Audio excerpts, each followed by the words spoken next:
Dans cette vidéo, je vais présenter comment créer des algorithmes et les tester soi-même sans avoir besoin de quelqu'un d'autre qui va corriger vos solutions. La première étape, c'est définir la méthode de résolution. Avant tout, les étapes de résolution, ça réside dans le fait, dans chaque énoncé, on doit définir les données et les résultats de l'algorithme, en premier lieu. Deuxièmement, on doit décrire l'algorithme dans un langage naturel. Donc, on propose une solution, mais elle est dans un langage qui est naturel, sous forme d'étapes, sans trop de détails ni de termes techniques. L'étape 3, c'est coder chaque étape du langage naturel vers le langage informatique. Et à la fin, tester la solution avec un jeu de valeurs. Donc, on essaie de faire des combinaisons de valeurs et voir dans chaque situation est-ce que le programme donne les résultats escomptés. On va prendre un exemple sur lequel on va travailler, on va présenter donc notre méthode. L'énoncé, l'objectif, ça consiste à créer un algorithme qui permet de calculer le périmètre et la surface d'un cercle. Ce problème, il est déjà résolu en mathématiques et on a déjà la solution en mathématiques. Le périmètre, c'est 2 fois pi fois le rayon et la surface, c'est pi fois le rayon au carré. Ce qui manque, c'est la solution algorithmique. Pour cela, on doit analyser l'énoncé en utilisant la méthode qui est déjà citée. En premier lieu, on définit les données. Pour faire les calculs, pour travailler, donc, on aura besoin de rayon. C'est l'inconnu de votre problème. Donc, le rayon, on va lui donner un nom et on définit a priori le type. On va l'appeler R, il est de type réel. Les résultats qu'on va obtenir sont la surface, qu'on va appeler S, de type réel, et le périmètre P de type réel. À part ces informations, on aura besoin de la valeur de pi elle-même.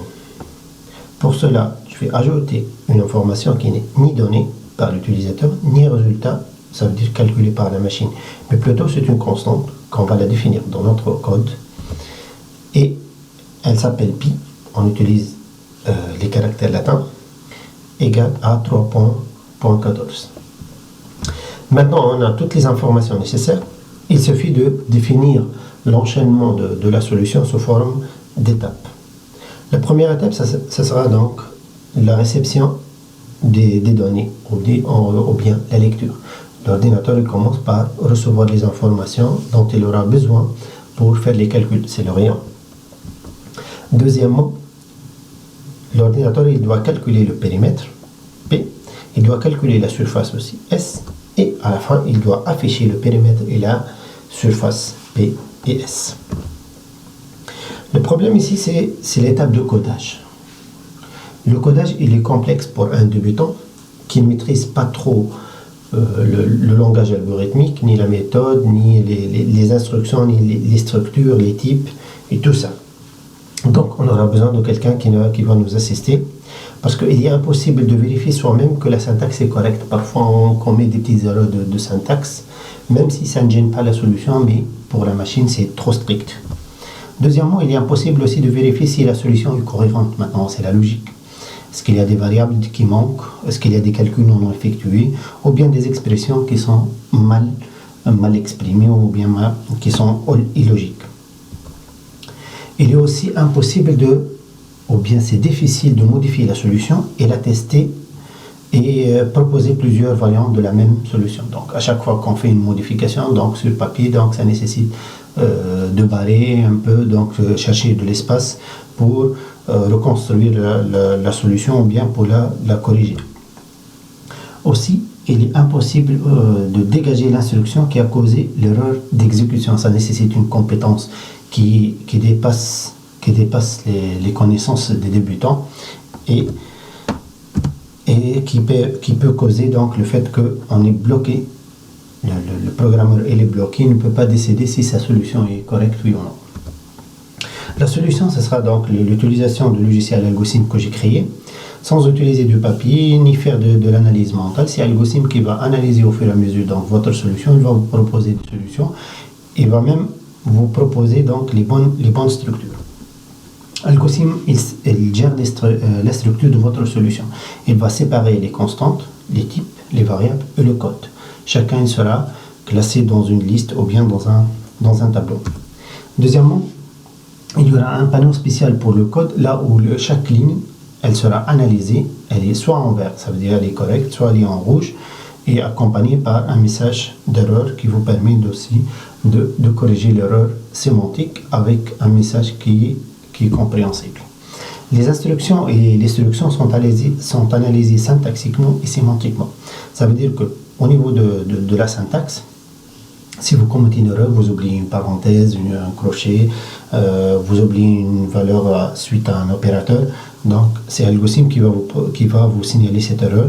Et si l'erreur elle est sémantique, ça veut dire que par exemple vous faites la somme d'un entier avec un booléen ou un entier avec une chaîne, donc elle sera signalée au fur et à mesure. Aussi, l'ajout de n'importe quel objet est contrôlé. On vous propose des boîtes de dialogue pour ajouter n'importe quel objet. De telle façon, vous n'arrivez jamais à ajouter des objets qui n'existent pas ou qui n'ont aucun sens pour ne pas commettre des erreurs de syntaxe. On peut exécuter aussi le code en mode graphique. Ça veut dire qu'il y a des boîtes de messages qui s'affichent pour la saisie ou bien pour l'affichage, ce qui est plus convivial avec les nouvelles interfaces et les fenêtres de Windows. Aussi, on peut exécuter le code pas à pas. Si vous soupçonnez qu'il y a une erreur dans une ligne, et on peut afficher à chaque ligne de code l'état des variables. Donc, quelle est la valeur qui est calculée, et on peut voir au fur et à mesure est-ce que l'ordinateur, la machine elle est en train d'avancer correctement dans la logique qui est prédéfinie. La solution elle est stockée sur l'ordinateur, non pas sur papier, donc on peut la modifier à tout moment, on peut rouvrir ou éditer l'algorithme et faire des petites modifications prochainement. On peut imprimer la solution sous forme d'un algorithme complet ou une analyse, le format CPDF, ou bien le traduire traduire l'algorithme en Pascal, c'est le langage le plus proche de l'algorithmique. Pour expliquer tout ceci, on va apprendre par la pratique. Donc, notre solution, elle est déjà définie et on va la coder dans Algosim. On a toutes les étapes, on a 4 étapes normalement, sauf si on trouve d'autres étapes secondaires. Et on a aussi les objets qui sont utilisés et on va les coder et on va les exploiter dans Algosim. Donc, je vais démarrer Algosim. Voilà l'interface. La première chose, chaque algorithme doit avoir un nom, un identificateur. Donc, je lui choisis donc le nom de cercle. Par exemple, je vais choisir le nom un cercle. Vous remarquez ici en bas un message qui vous indique que l'identificateur que vous avez choisi il est incorrect, puisqu'il doit contenir seulement des lettres, des chiffres et tirés bas, alors qu'il y a un espace. Donc, je vais supprimer ce qui est en superflu. Pas besoin d'ajouter des articles, un cercle, la surface, etc. Donc, des mots simples.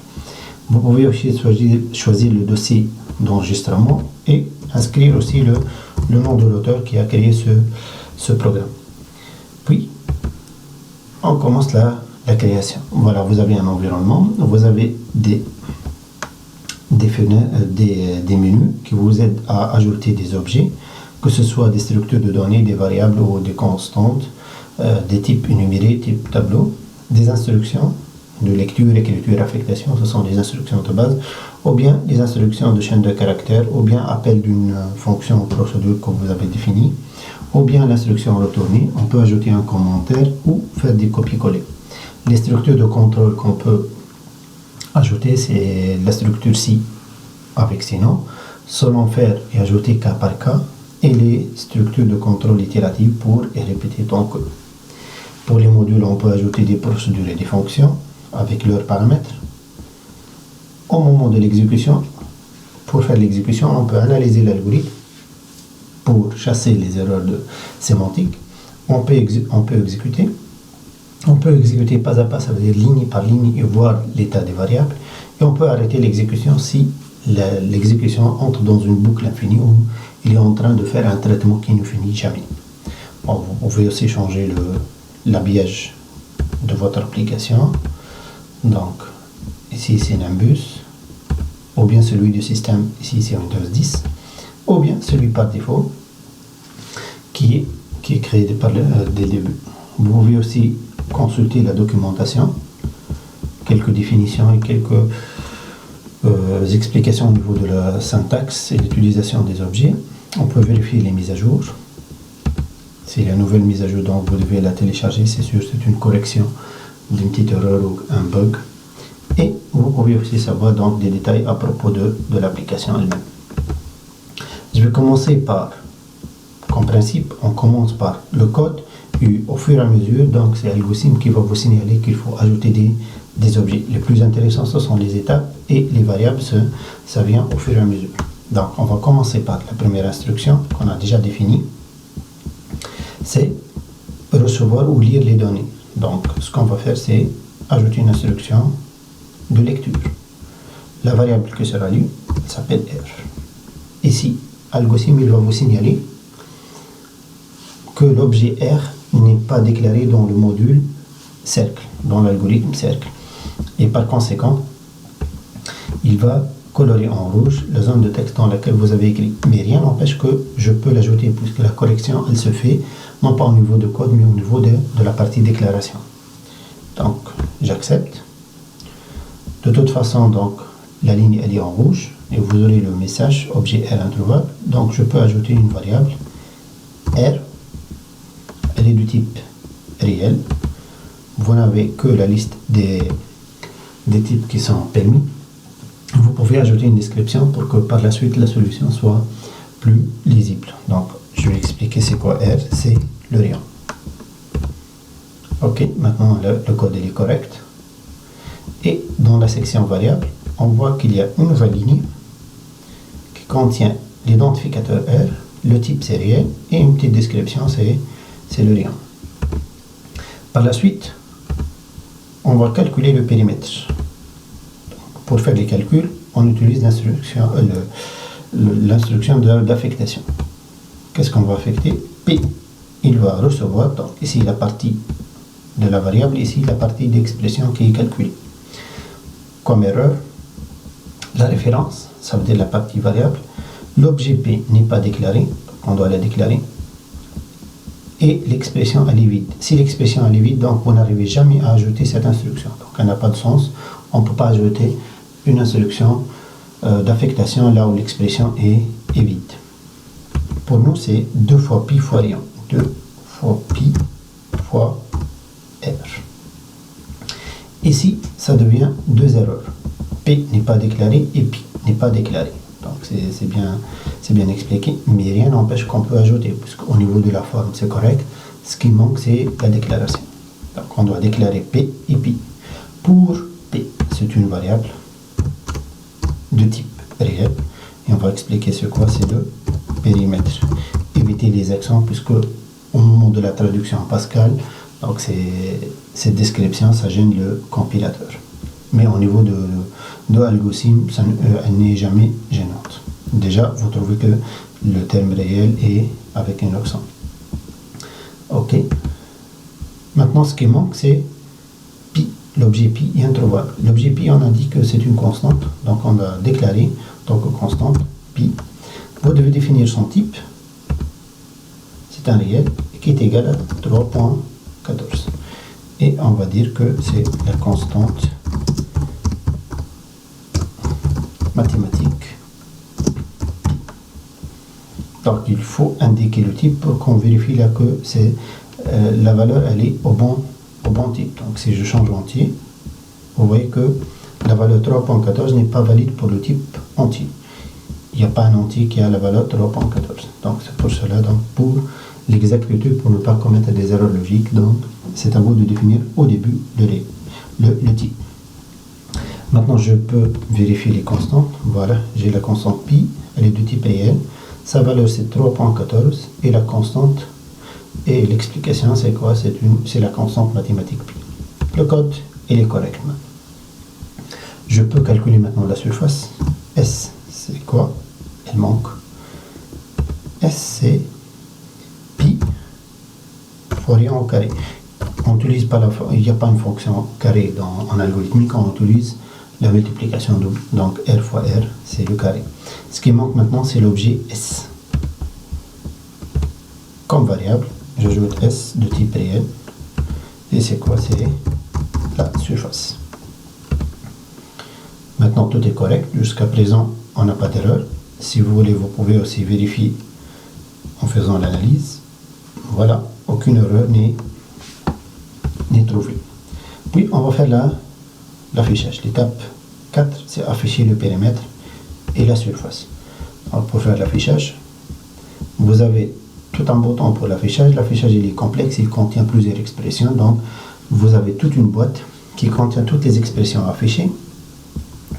Vous pouvez changer l'ordre vers le haut, vers le bas. Vous pouvez supprimer, modifier une expression, ajouter tout simplement un message sans guillemets, ça veut dire une chaîne de caractères constante, ou bien une expression, quelque chose qui est calculé, ou une variable, une constante. Vous pouvez ajouter à la fin le retour à la ligne si vous voulez.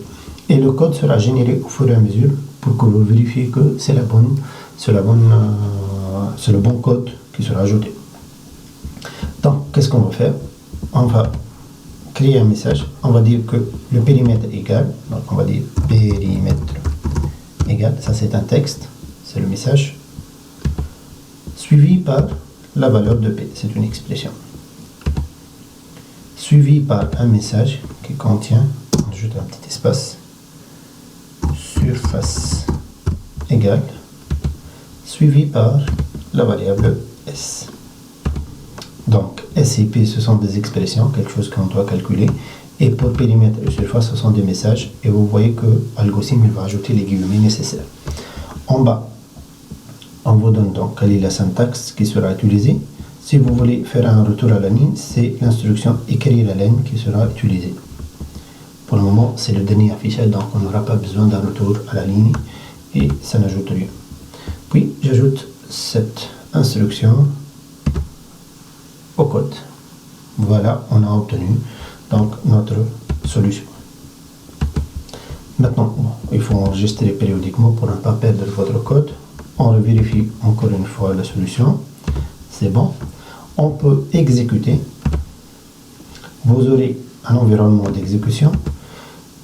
Le code, il commence par exécuter la lecture. Il va demander quelle est la valeur de R. Je lui donne 10. OK. Et le périmètre, ça sera 62,8. Et la surface, c'est 314. C'est pi r carré. Donc, pi fois 100. 314. Et ici, c'est 2 fois pi fois r. Ça veut dire que 31,4 fois 2, c'est 62,8 avec des précisions supplémentaires. OK. Et l'exécution, c'est terminé. Vous obtenez tous les messages sur l'écran. Donc, tout ce que vous avez fait, donc, il sera gardé dans la console d'exécution. Si vous soupçonnez quelque chose, que vous remarquez qu'il est en train de faire des calculs incorrects, dans ce cas, vous pouvez corriger. Donc, je vais commettre une erreur. Par exemple, j'ai oublié le deuxième R. Je vais faire l'exécution. Le rayon, c'est 10. Le périmètre, c'est 62,8, c'est correct, mais la surface, elle est incorrecte. C'est pi fois R seulement, c'est 31,4. Je vais voir à quel niveau il y a une erreur de calcul. Donc, syntaxiquement, mon code il est correct. Sémantiquement, c'est correct. Mais au niveau exécution, c'est incorrect. Dans ce cas, on aura besoin de faire l'exécution pas à pas. L'exécution pas à pas, elle permet d'afficher l'état des 3 variables à chaque ligne d'exécution de code. Vous pouvez à tout moment recommencer ou bien exécuter le courant. Donc, je vais exécuter le courant, c'est la lecture. Par conséquent, il va me demander la valeur 10. Le résultat, c'est quoi? Le 10, il sera stocké dans R. P et S ne sont pour le moment pas calculés. Puis, je demande d'exécuter le courant. C'est la ligne colorée ici. C'est P reçoit. Donc, il va calculer P. P, c'est 62,8, c'est bon. Maintenant, je vais exécuter la ligne 3. Donc, chaque ligne qui est exécutée, on indique quelle est la variable qui a été modifiée. Donc, ici, à la ligne 3, on a modifié S et c'est 31,4. Donc, c'est au niveau de la ligne 3 qu'il y a eu une erreur. Et si on continue l'exécution, on obtient les valeurs qui sont calculées dans la mémoire. Donc, le problème, ça vient de la ligne numéro 3. Donc, je reviens. C'est la ligne 3. Elle ne respecte pas la formule mathématique. Et je multiplie par R. Et voilà maintenant, si on fait l'exécution, Voilà, c'est 62,8 et 314. Donc, voilà l'objectif de AlgoSim, c'est de créer un algorithme sans se soucier, ou bien avoir un souci à propos de la syntaxe, sans vérifier donc la syntaxe, est-ce qu'on a oublié une parenthèse, est-ce qu'on a oublié une variable ou quelque chose comme ça. Donc, tout ce qui manque sera signalé par AlgoSim. Vous pouvez présenter dans un tableau les variables, dans un autre tableau les constantes, dans un autre tableau donc le code. On peut corriger soit l'un, soit l'autre. On peut faire l'exécution d'un seul coup jusqu'au résultat en donnant les informations nécessaires, ou bien on peut exécuter ligne par ligne si on n'est pas sûr des résultats obtenus. Vous remarquez à chaque fois, voilà, il y a une ligne qui sera calculée. Donc à la première ligne c'est 10, puis on a calculé P, puis on a calculé S, jusqu'à détecter à quel moment l'ordinateur a commis l'erreur, et c'est à nous de le corriger. À la fin, on peut générer l'algorithme. Le format de l'algorithme, elle se rapproche trop de la syntaxe de Pascal. Donc algorithme cercle, les constantes, les variables avec leur description, et vous avez le code qui sera exécuté. On peut aussi présenter la solution sous forme d'une analyse. On va générer l'analyse. L'analyse, ça permet de séparer l'algorithme et présenter tous les objets utilisés sous forme d'un tableau de déclaration des objets. Et vous remarquez ici, donc, elle est plus présentable et on peut l'analyser de façon plus simple. Comme on peut générer le code Pascal, si vous voulez faire l'exécution, donc c'est le même nom que l'algorithme pour en passe. On enregistre. Votre éditeur par défaut, c'est lui qui va afficher ce code, mais on peut utiliser EduPascal 3 pour exécuter ce code. Voilà, cercle.passe. C'est bon. On peut le compiler. Parfait. On peut l'exécuter dans une console de Windows. Donc je lui donne 10. Et voilà, j'obtiens le message, le même message que j'ai obtenu. Sauf qu'avec AlgoSim, vous n'êtes pas obligé de traduire en Pascal et vous n'êtes pas obligé d'utiliser la console, disons, traditionnelle, mais plutôt une fenêtre graphique. Voilà ce que je présentais, donc le minimum que vous pouvez faire avec AlgoSim. On peut au fur et à mesure, donc avec les exercices, présenter chaque fois des astuces ou bien des techniques qui sont utilisées dans AlgoSim pour créer des algorithmes corrects, qu'on peut les modifier, qu'on peut les analyser et le faire soi-même sans avoir beaucoup de compétences de programmeur. Et merci pour votre attention.